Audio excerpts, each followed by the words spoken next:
Well, you know, the best way to understand what it's like to be a kid with epilepsy is to get to know them. Now, you've met Mackenzie and Whitney. Now come visit a group of teenage girls with epilepsy who meet every month with a mediator to talk about their lives. When I started having my seizures in school, that's when I really started getting worried. I'm like, oh my God, Mom, I'm scared. It's a lot for somebody that age, because, you know, that's the age of 13 where they're getting tortured. Everybody gets tortured when they're in junior high school, and on top of that, they have seizures in school. So you can only imagine what that's like. I've had 3 seizures in my school, 2 last year, and 1 this year on the first day of school. But sometimes when I get the seizures, I be like, oh man, I don't like it at all, but it's just something that you got to deal with. It was in my homeroom, and everybody looked at me when I fell off my seat. I went to camp, and I was like, had a drop seizure, and I was like, I can control this, I can control this. And then I'm feeling great, and then out of the blue I get a seizure. And then I'll start crying, I will. I'll start crying because it's so frustrating. You think, oh, I'm going to feel good forever, and then boom, you get the seizure, and it's like it makes me insane. It was like, what's wrong with me? I have epilepsy. I didn't know none of you guys. I was like, I felt alone. Like, am I the only one who has this or whatever? Do you know that everyone knows me now as the epilepsy girl? I'm the only person in that school who has epilepsy. And it bothered me, but after a while, I kind of got used to it in a weird kind of way. I got used to it. Unless you have epilepsy, you truly can't understand what you go through. And a lot of them, their friends are no longer their friends because they don't accept it or understand it. Like, have to mention that we have epilepsy if we date. Why not? Of course you should. If he can't accept you for who you are, Yeah, I then know, why? but why do we have to mention it? We're on a date. We're supposed to have a good time. I don't want to talk about my epilepsy. We can still have a good time. It comes up in conversation. Inevitably, if you're on a So good how's date. life? Oh, I have epilepsy. Not like that. Well, you guys are saying, oh, the boys don't like me because they don't like any of you guys because you have epilepsy, and I think that's total bull. I think it's in your head. All kidding aside, I never had a problem getting a boyfriend because I don't care. Like, epilepsy is this part of my life. I have so many other things going on. But what's the thing is, like, once they find out you have epilepsy, it's like, Now everyone is asking me, including my principal, how are you? How are you doing? I hate I'm that. like, fine. I'm here. I'm fine. Because we like to have fun. We like to dance. People. Yeah. But we just have seizure disorders, that's all. But we're still normal. Like, we're just dealing with our problems. Everyone one's has perfect. problems. And you should give them respect because they deserve as much respect as anyone else does. Oh God, where? Where's Jana? She's right. What a terrific group of girls. And Kelly Lerner, the group's mediator, is here in the studio today. And we're so glad, Kelly, that you're here. Thank you so much for coming. You know, you've been through a lot, and it's obvious that you've come through and you're doing very well. What's it like for you to have epilepsy? Well, first of all, I want to mention it's very individualized. As a kid, I'd get seizures where I'd smell things, see things, stare off into space. As a teenager, I started getting drop seizures, which was really scary. And then as an adult, I started getting tonic-clonic seizures. I'd wake up, didn't know where I was, who I was, and I found it was more difficult for me in social situations. Again, as a child, kids would make fun of me. My parents didn't understand. There was a tremendous amount of denial. Teenager, kids would freak out. I lost a lot of friends. Yeah. College, everybody's drinking, staying out late. I couldn't drink because of my medication. Right. And I couldn't stay up all night because I would get a seizure.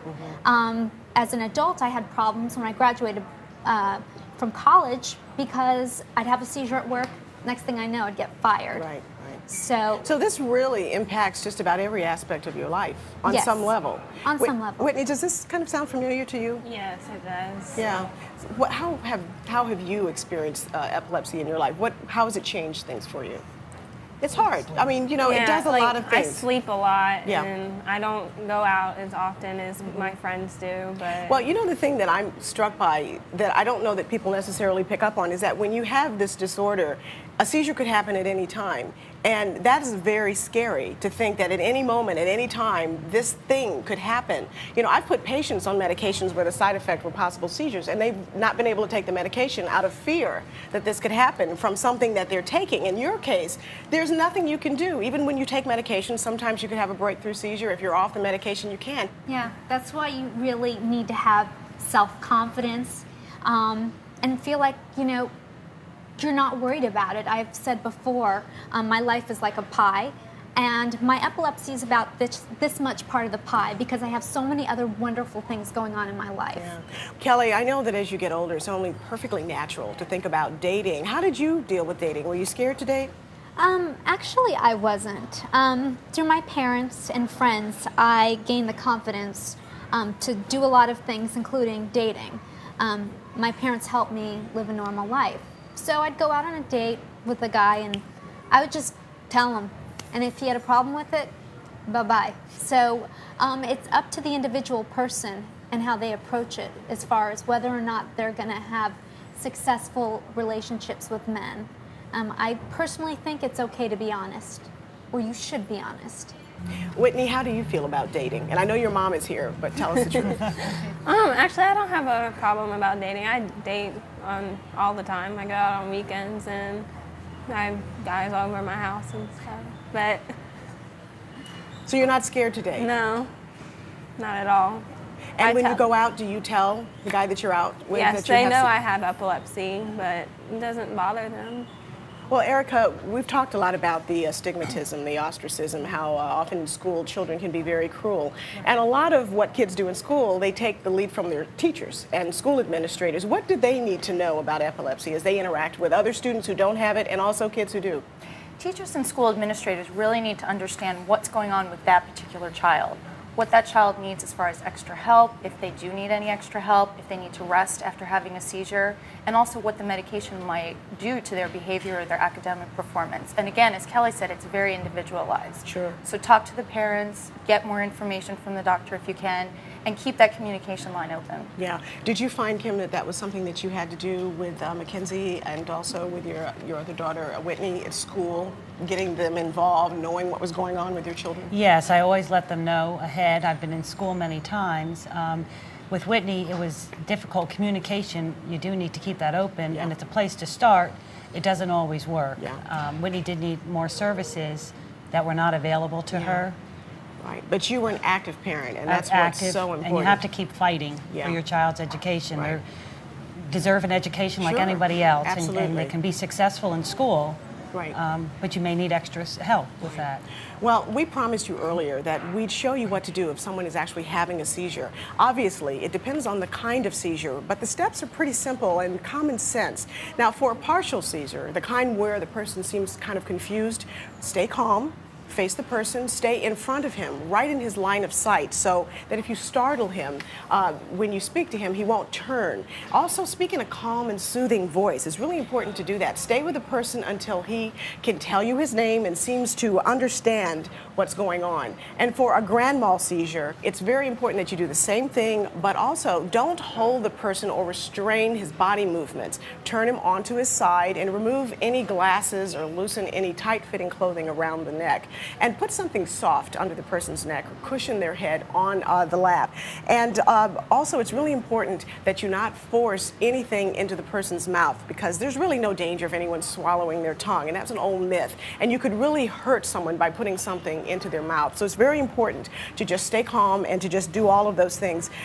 Let's talk, Dr. Moshe, about what's on the horizon. You're a researcher, and you're involved in what we're trying to get down the road for seizures. What's going on in research? A lot of things, a lot of things. The main things is that we're trying to understand what causes seizures so we can design treatments to address it just in the beginning. and then we try to understand what are the consequences of the seizure so we can stop them. That may require different medications. Yeah. And finally, we try to develop new ways of giving medications that produce no side effects. The idea is no seizures, no side effects, normal life, no stigma. Yeah. And that's part of the research is also involving understanding the stigma and teaching other people how to avoid it. Yeah, and you know, that's the real goal, Right. to control the seizures without the side effects. And the side effects can sometimes, some patients say, is actually worse than having the seizures. Actually, not control, cure. Yeah. Cure. We're going for the cure. Well- Control is not good enough. We Well, can you control go. a lot of seizures. We go for it. And we certainly hope that Yeah. you accomplish that. I know everyone does. Kelly, I know that recently you got married. What are your plans for the future, and does that include children? Absolutely includes children. We're very much looking forward to that. As a person with epilepsy, I do have to take precautionary measures. I'm on folic acid and other medications that will give me the help I need so I don't have seizures, although it's possible that I could, but I'm not afraid of that. You know, I'm getting ready, I'm excited, and whatever comes my way, I'll deal with. Kelly, what do you think is the most important thing for people to get out of this show about epilepsy? That we've been discussing how hard it is in this struggle, but there are positive aspects as well. It teaches you how to have compassion for other people who are going through similar things, whether it be diabetes or cancer. And I think that there's a lot of self-awareness, and it teaches you to have self-confidence. Yeah. Kim, as a parent that's gone through this once, now going through it again, and there are parents watching who have kids that are in the same situation, what do you want them to know? What's important for them? Well, you want a happy, well-adjusted child, and I think you sometimes tend to be overprotective, and you can't be. They're normal children. They can do normal things. Whitney's a competitive swimmer. She works, she drives. You have to let your children go and lead their life like, you know, And not put a big any other cocoon around child. them where they Right. can't do anything, because they're still kids. They and are. They still need They're to have a still life. kids, and they still need to do what every other child needs to do. Yeah, and they're going to do it anyway, whether Yes, you learn yes. or not, right? Well, if you'd like more information on epilepsy, you can contact the Epilepsy Foundation. Their website is epilepsyfoundation.org. The phone number is 1-800-332-1000. Thank you all so much for being on the show today. I really appreciate your expertise. I know this is going to make a big difference in the lives of so many people. Thank you so much for watching, and we will see you next time on Keeping Kids Healthy.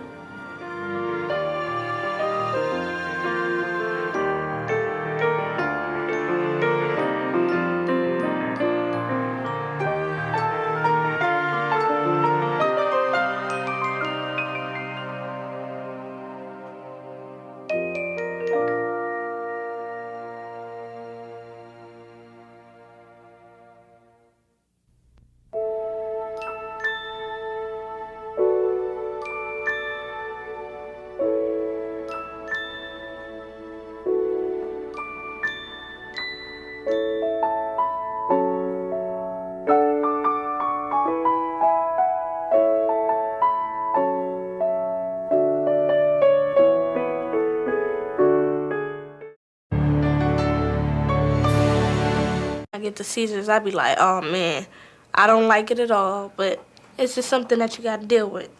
It was in homeroom, and everybody looked at me when I fell off my seat. I went to camp and I was like, had a drop seizure, and I was like, I can control this. I can control this.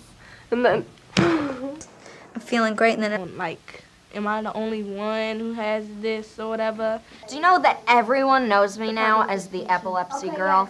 I'm the only person in that school who has epilepsy.